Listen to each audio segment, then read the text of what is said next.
technical questions. They run that procedure.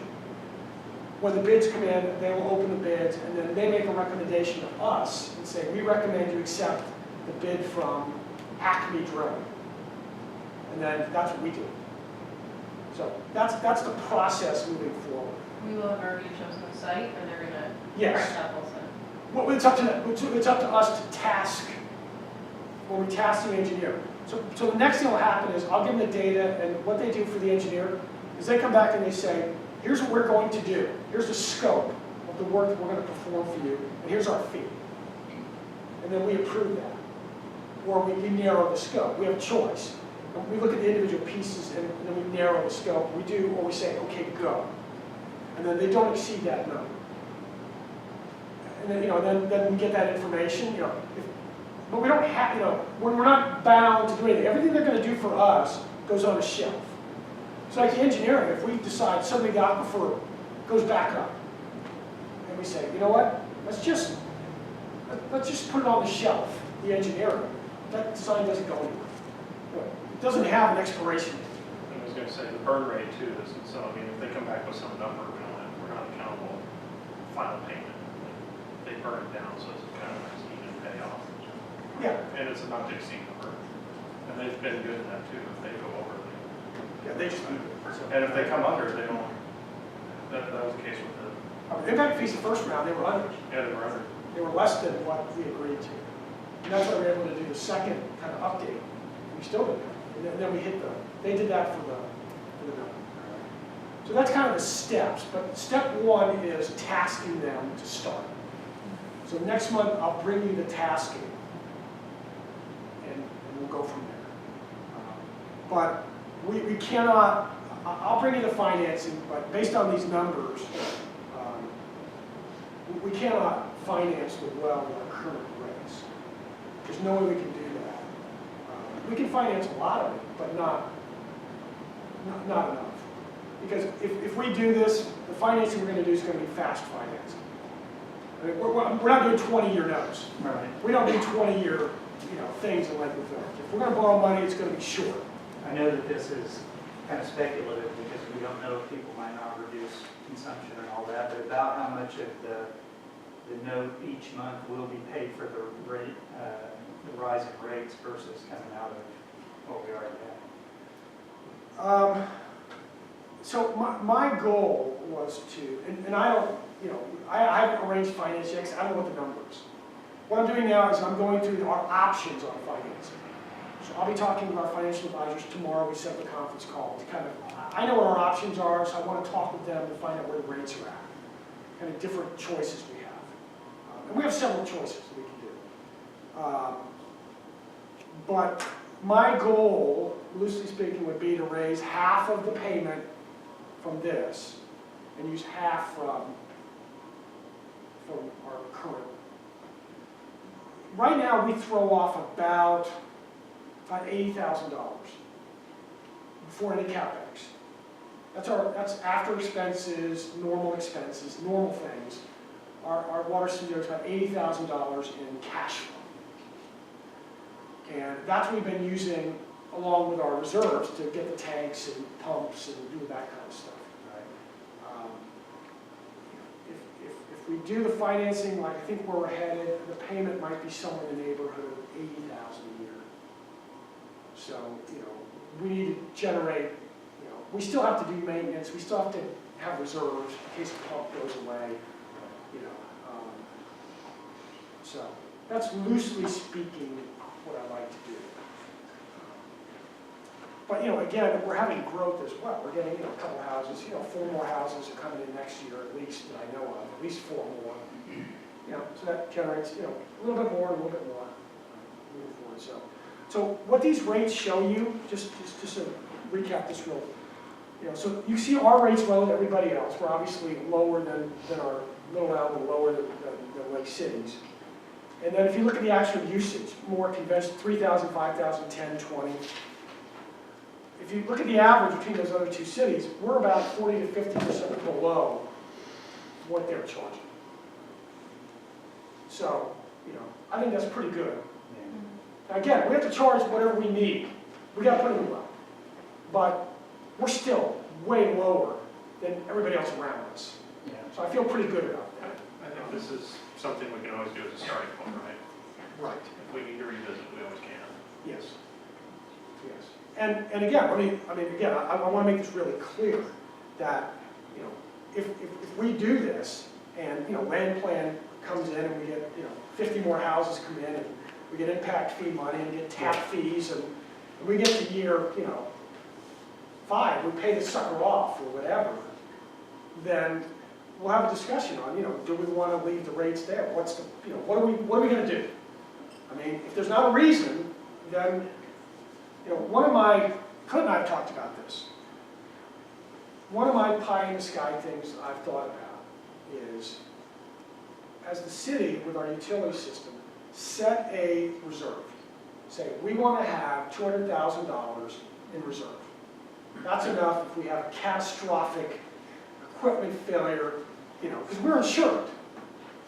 You know, if we have a tornado and it blows the thing up, we're getting money, we're insured for that.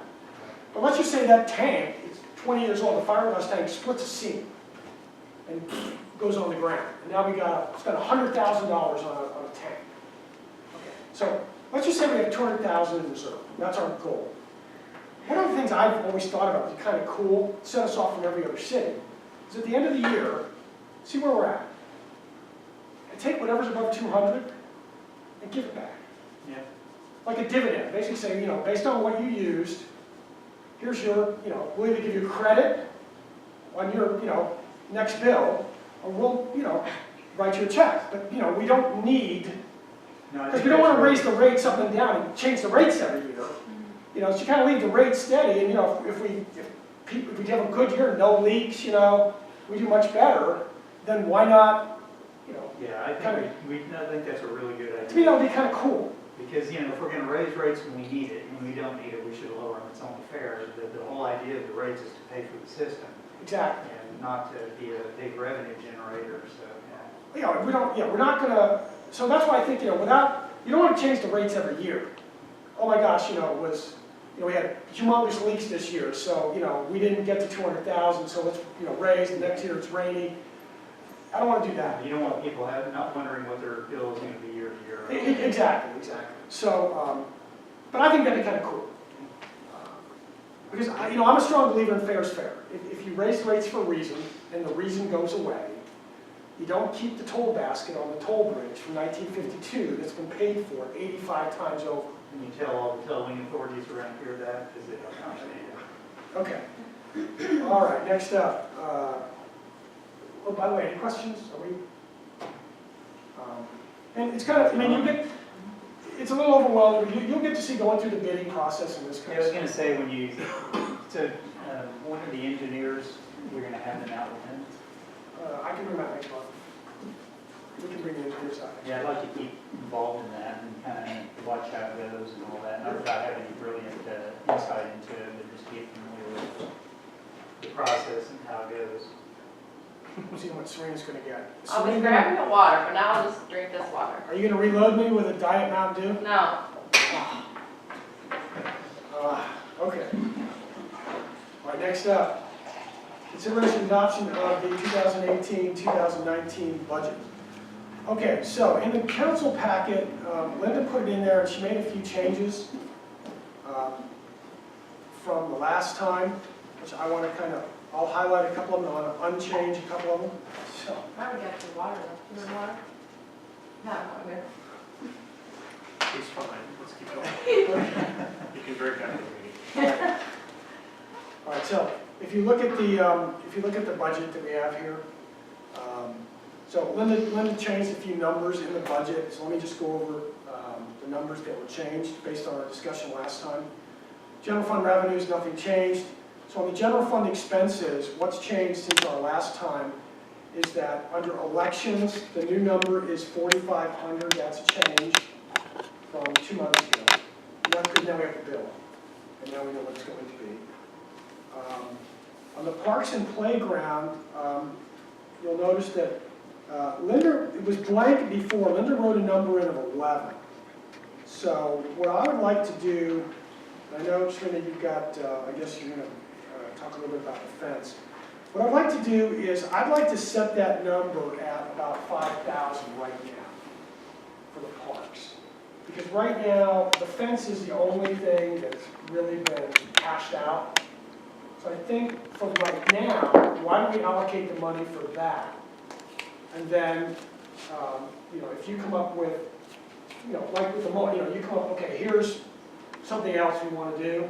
Here's the estimated cost, and I don't know what it would be, another piece of equipment or tables or trees or something. Then come back in and we'll do a budget amendment and we'll add to it. Because right now, we've kind of identified roughly 5,000 worth of project. So, let's allocate the 5,000 for that project, and then if there's an additional one, we'll just, because we have a budget surplus. So we're in good shape. So what I'm proposing is on that line that says Parks and Rec, that number would be a 5.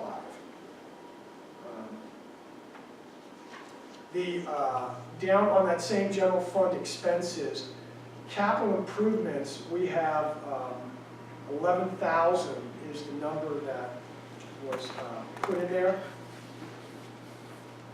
And that was capital improvements for the city. And do you remember what that was? We talked about a few more things in here, but not $11,000 worth. That doesn't sound right to me. But I think Linda was going off of Ed's notes last time. I think, Maybe that's what it was, the lights that we were talking about. well, the lights were already in. No, for doing lighting on town hall. Okay. But some of that was contingency to see what would happen with the updated streetlights.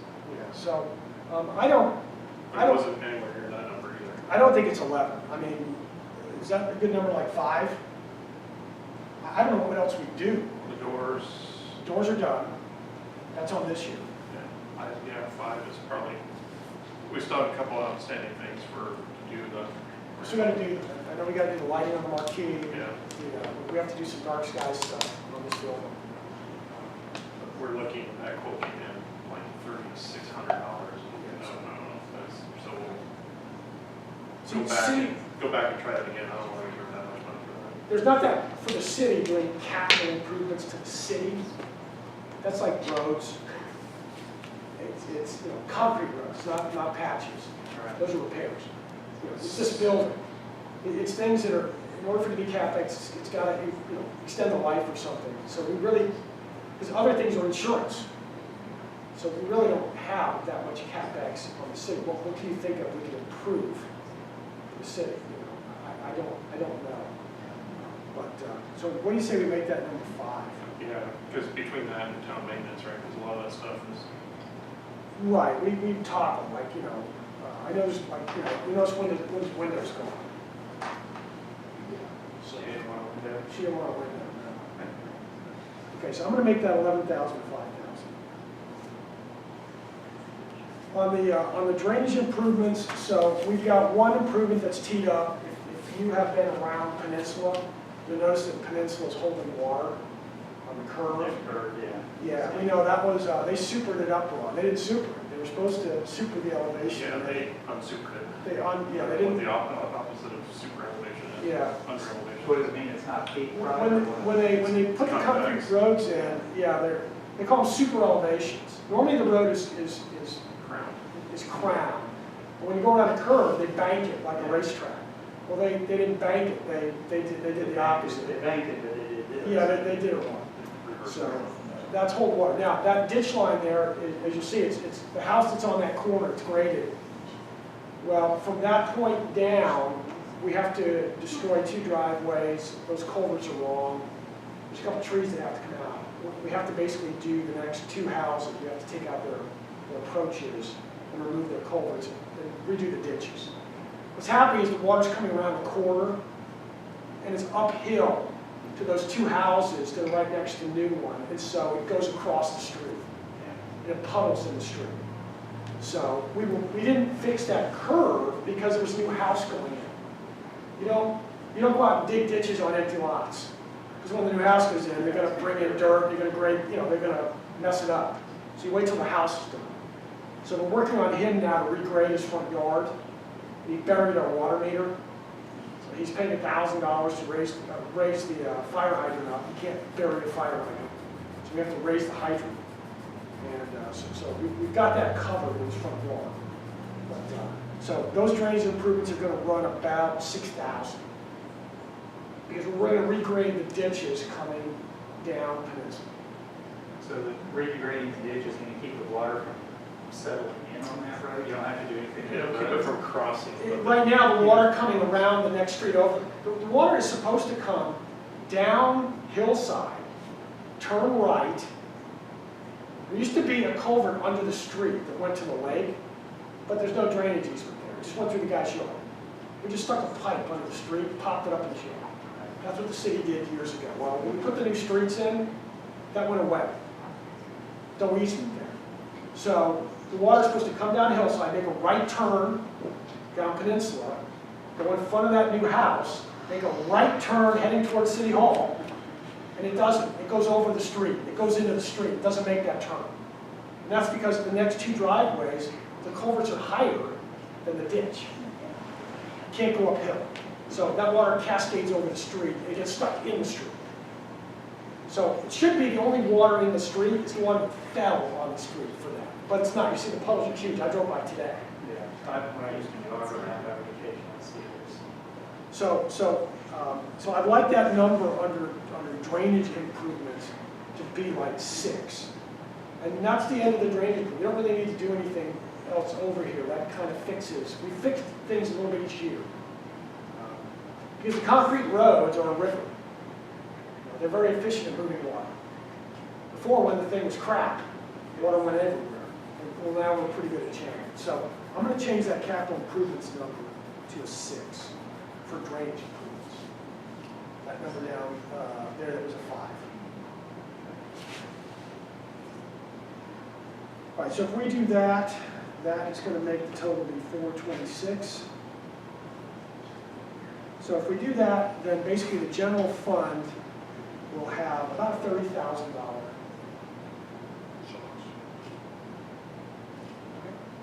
So, like I said, if you want to come back, parks, with some additional stuff, we have about a $30,000 surplus. All right, any questions on the general fund? On the utility fund, obviously if we change rates, these things will change again, but they're going to be higher. So we don't need to worry about it right now.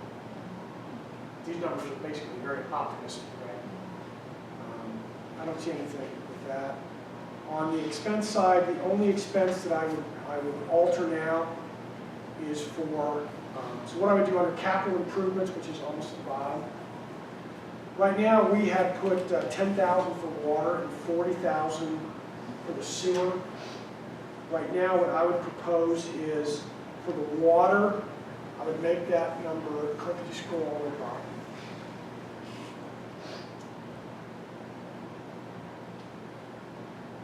She's on the next page. There you go. So we had done capital improvements on the water. We were thinking about a fire hydrant or something. I want to scratch that and put 75,000 there. Let me back up. I want that to be the well. So we have a choice. We could make it, it's actually going to be CapEx at the end. It's going to go into the cost of the well. We have a line for the engineer up on the top. I want to put 75,000 for that line. I don't know what his tasking will be. But that way, if it's less than 75, we can roll when he comes in next month. We can approve it and go. Okay, we don't need to amend the budget. So, you know, and if it's more, we can break it down. So Yeah, it'll likely be way under 70. it should be way under, but let's put 75 there. And so, Clint, you know, there's an engineer line up on the top. Yeah, So do you want to? I think we put in the engineer line. I would too. The other thing I was thinking of too, it may not, well, do the attorneys have to get involved in the bid? I couldn't remember if we did that over. No. I don't think so. No. There's So no, that was one that we forgot, right? There's an ordinance that has to be reviewed, but in this case, there's no, the ordinance would come in if we, we redid the impact fee. when we did the debt. Then they, It won't be next year. but that, I think that'll be, I'm not sure when that'll be. That may be coming up. So on that line up there that says engineer, let's put 75,000 there. And then, you're gonna reduce the CapEx. yeah, and then on the CapEx at the bottom, put water at 0. Because we're just gonna use the engineer to do that. And then for the sewer, what I'd like to do is put like 10,000 there, because we still have to underground the utility. I'd still like, co-serves, as you know from the new lights that we just installed, we have all our new dark skies lights are out. We've kind of got co-serve being very responsive now to us.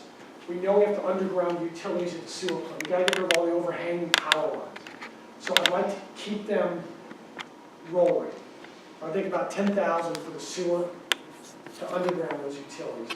That'll at least keep them active. We got there here. Exactly, exactly. So, and what that will do, that will be about, that'll add another 35,000. So what that will do then is, again, we know the revenues are going to go up, but without changing, any assumptions on the revenues, that's going to basically be within about $1,000 of the balance budget. Okay, so we can spend 75 on the engineer, 10 on the sewer plant, and we break even on the overall budget. And that's like I was saying before, we generate about 80,000 in cash flow after the bills are paid. Right, so we're kind of, without changing the rates, we could do this, but we don't want to do it. He's not gonna make it. Okay. Yeah, I told him to get started. I don't, so on the CapEx project, we've already identified them, so we're basically going to just do the sewer plant for 10 and then nothing on the water. Road maintenance fund, I don't think we have, so basically in this budget here, we're just going to take money and we have nothing planned. Yeah, I think we probably want to, I think we want to stick with that plan, because if we do it well, we're going to get a lot of equipment going off the edge of the road in one spot over and over and over, so we'll probably have a repair to do after. Right, and one possibility would be, if we want to move the mailboxes, we could use some of this money to relocate the mailboxes off the street, So, I don't see anything right now to earmark this for. I think we just let it accumulate for right now, and then as, once we get the well, if we move to the other well site, then, we'll just come back to this. I don't see any reason, I don't know what an expense would be for it just yet. The debt servicing is on autopilot. After we make our payment this year on the debt, we can then, we'll have another discussion about whether we want to start making payments early. That's up to us. We can start retiring the debt early. Okay? So that's it. So, everybody's good with that. Then what we'll do is, we have a motion to approve the budget, and that has to be a roll call vote. So someone's going to call everyone's name as soon as Daryl makes the motion. Someone will call everyone's name, and then you'll have to signify with your vote. It has to be out loud. So do I have a motion to approve the budget? I make a motion to approve the 2018-2019 budget as discussed. Okay, I have a motion. Do I have a second? Clint seconds. Okay, now Summer, you're up. Yes, so please let me know your vote when I call your name. Councilman Bushong. Aye. Councilwoman Lovely. Councilman West. Aye. And I will also note that Mayor Pro Tem Reed and Councilwoman Shields are absent. All right, thank you. All right, next up, we have the consideration of approval of the MDD budget. All right, so next up is the MDD budget, and Serena, you're on the MDD, right? So, We don't get to okay. All right, so no one's here from the MDD, but Linda told me that they've approved their budget. I didn't see anything that was out of line with their budget. They have allocated 10,000 for projects. I know when I talked to them, some of the projects that's kind of in the works for them, that they're looking through a laundry list of some things, including, they need to paint their tank, doing some improvements to the site over there for the water system. They've already approved doing the picnic again this year, although they are going to order less meat. And there's going to be bands. They're already setting up the picnic. I forget the date. It's October 12th, I think. I'll put it in the mayor's letter. It's in October. I know they had several meetings going over the budget. They spent a lot of time looking at the revenues, trying to project the water cash flows. They were really into the budget, which is great to see. Yeah, Matt likes that. I was there last year. Yeah, it was interesting. Okay. And one thing I will say, just on the MDD's behalf, is that remember the MDD gets sales tax from the ETJ, which means once the stone guy starts selling stone, the MDD took in about their sales tax was about 20,000 they took in sales tax last year. But if Stone Guy makes $1 million in sales, let's say the whole year, makes $1 million, which is not hard, it's $5,000. They only took in 20,000, so they have a lot of upside. The guy that bought where the storage place is, that was sold. That storage place near the bridge. The fenced-in area. Fenced-in area, that was sold. The guy that bought it apparently owns convenience stores. He decides to put in his 7-Eleven. Again, the MDD has. There's 7-Eleven, the upside you get, let's say. Yeah, the MDD may, so they've got a lot of potential revenue streams looking forward, so I'm pretty excited about them. So, any questions on the MDD budget? No? Make a motion to approve the 2018-2019 MDD budget. I have a motion, do I have a second? Selena's got the second. All those in favor? Just because you second, you don't have to, Okay, next up we have executive session, Texas Government Code to wit consultation with the town attorney, to which to duty the attorney, the governmental body, and the Texas Disciplinary Code, which kind of conflicts with this chapter, receive legal advice regarding property damage claim involving public services, 55117 Texas Government Code, which prevents federal property, 55187 Texas Government Code to wit economic development negotiations. So we are going into executive session at 8:03. Yes, sir. Thank you, Jim. Thank you. Hey, Jim. It's nice to meet you. That's some interesting things that you said. Oh, yes. I realized over through the many years. Oh, yeah. Thank you. Town attorney not present. Yeah.